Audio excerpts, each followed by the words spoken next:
Hello, Vado121 here, welcome back, and we are Let's Playing Final Fantasy IV, The After Years, and we just got the palm oil in the last episode, and apparently this is supposed to fuel sailboats, apparently. Yeah, I know I keep beating a dead horse with that, but it's pretty stupid. And yes, apparently, yes, Ursula has become Yang's newest disciple, yay!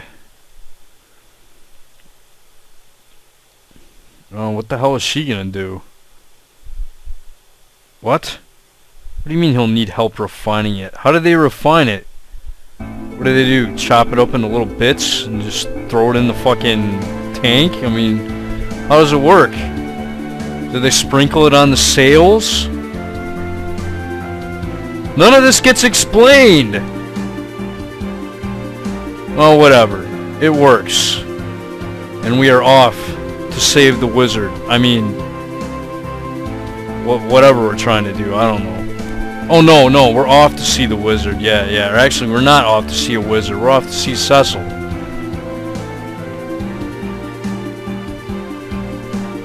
And what's wrong, Yang? Oh, come on. Just because he trains you now doesn't mean you have to call him master. You can still call him Daddy. Foreboding. Notice what?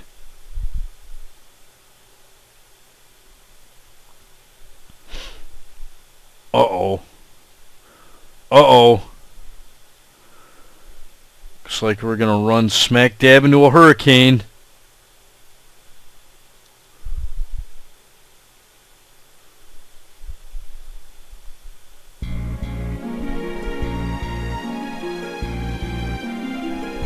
Or we're not.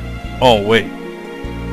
Weather doesn't look that bad, right? Oh, a whirlpool. Oh, Leviathan. Right. Yeah. And we're not going to find out what happens to them. It never gets mentioned again. Yang and Ursula are fine, and they meet up with the airship in the last chapter. So yeah, nothing gets accomplished in this chapter. Nothing at all.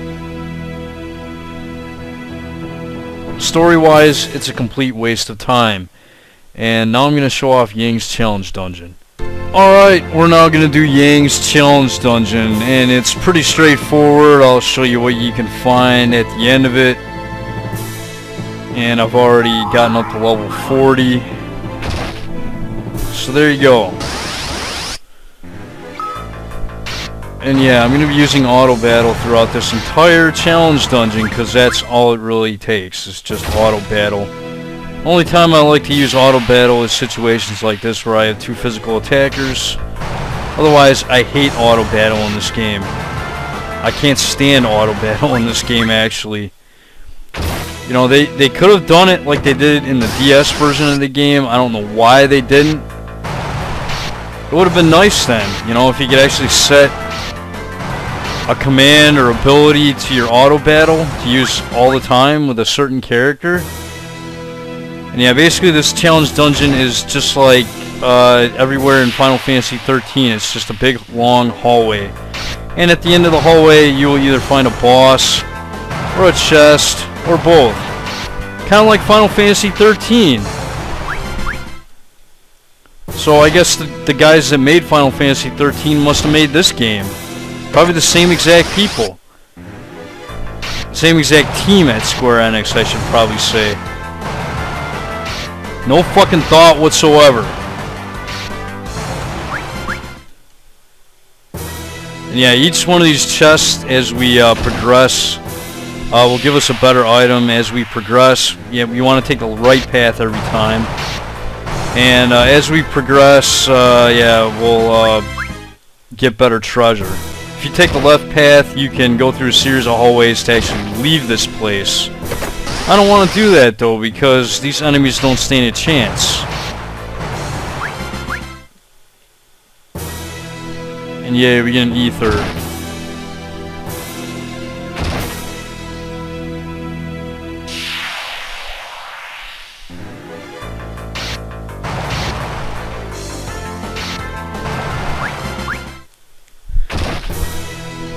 And this is the final chamber. And can we get an adamantite? I guess we'll find out.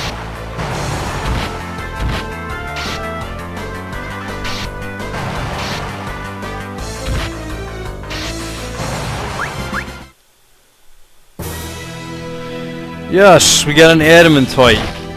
And speaking of adamantite, I do believe you can only find 10 in the PSP version of the Afteryears. In the WiiWare version, you could get as many adamantite as you wanted. Yeah, there was no limit. For a full set, I think you needed like 36 or 38, or maybe it was 40. Actually, I think it's 40. My WiiWare playthrough, I ended up with 36, and that's all I really cared about. But yeah, in this version of the game, I've heard the highest number you can get is 10. So yeah, you can't do full-on adamant equipment in this version of the game like you could in the other version, which is, well, I suppose kind of good, I guess. I mean, the game is hard enough, even with the adamant armor, so, or adamant equipment. So it should be a little bit more challenging this time. I might actually have to use multiple parties, different strategies, stuff like that. And yeah, we have to go through like, God, I think it's like 7 or 8 hallways after the final chamber in order to get out of this place. And then at the end, I think we gotta fight like a supposedly tough group of enemies. I mean, it's not even a boss, so it's like, why even have, you know, a guy guarding the teleportation device at the end of the place if it's not going to be a boss? I mean, seriously, what the fuck were they thinking? They might as well have not put him there. And you'll see what I'm talking about here in a few seconds. As soon as I get out of this place, I'm getting trolled with encounters right now. They just won't stop fucking attacking me. Yeah, and this guy. Oh yeah, that's right. Get in an encounter right before him. That makes a whole lot of sense. Yeah, this guy. You'd think this guy is like kind of a mini boss, right? No, it's not.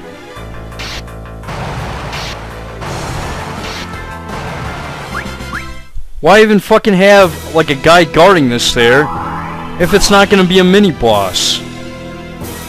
What? I mean, seriously, what the fuck were they fucking thinking? Anyways, this is some of the treasure you can get in here. You can run into mithril golems, and if you're really lucky, they can drop giant's gloves. I didn't get lucky, so I don't care. Get cat claws, hell claws, black cowl, black belt gi. And for Ursula, I got a chakra band, which protects against a whole bunch of status ailments, so that's kind of nice. Rose twine dress. Hyper wrist, which is a better version of the power armlet, essentially. It boosts other stats besides strength, like speed, spirit, intellect, stamina, all that good stuff. Yeah, I actually got cat claws, another cat claws from an enemy drop in there. Let's see, what else can we get here? Yeah, I got a silver apple in there, a Sama drop. What the hell else? A couple coral whiskers, some light curtains. And of course the adamantite I just got.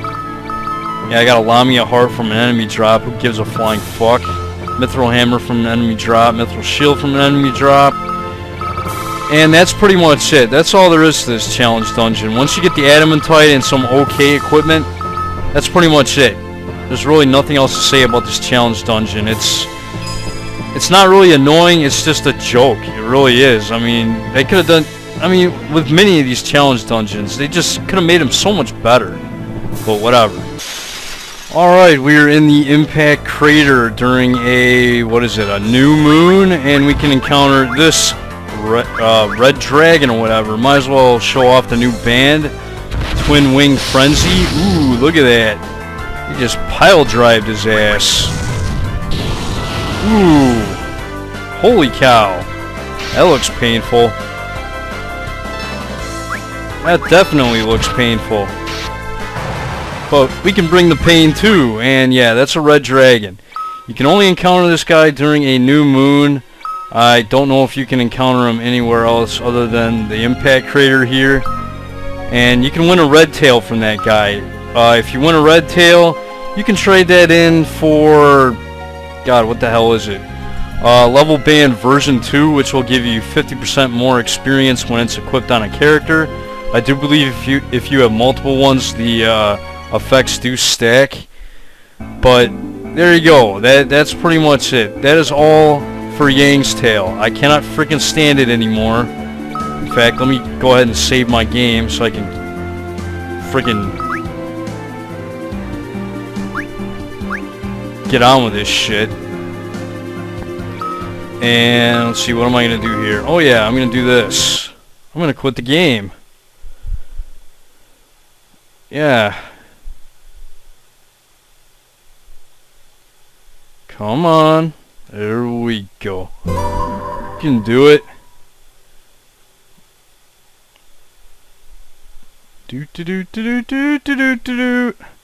I know I got a little time left in this episode, so I'll just show you what I normally do in between chapters.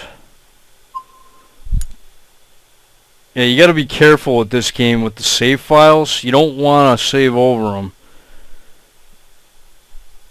Come on, hurry up and load. Christ's sake, you're taking forever. Come on!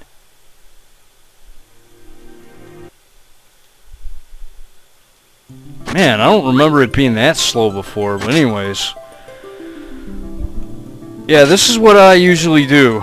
I usually take the save file that, you know, I put down here. These are my clear files that I'm done with. What I usually do is just come up here and just start deleting files. And, well, as I record, I just, you know, save and delete at the end of the chapter. That way I don't have a whole bunch of freaking files hanging around that are, well, confusing me, basically. But yeah, I usually just keep them at the bottom. That way they're out of the way and I'm not, you know, like accidentally saving over them.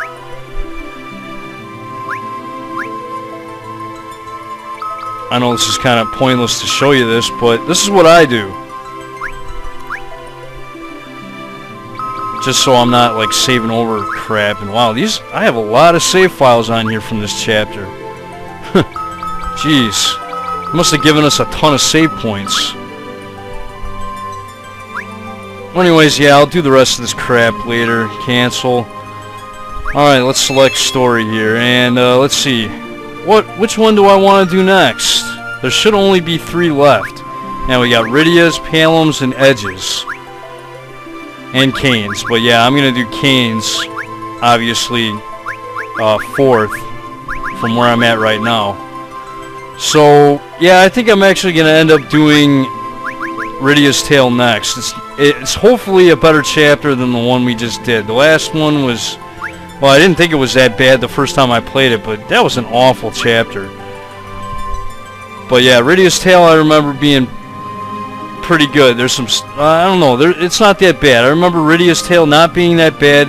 Her challenge dungeon sucks, however, but this time around I should be better at the challenge dungeons. So there you go. That's all for this episode of Let's Play Final Fantasy IV.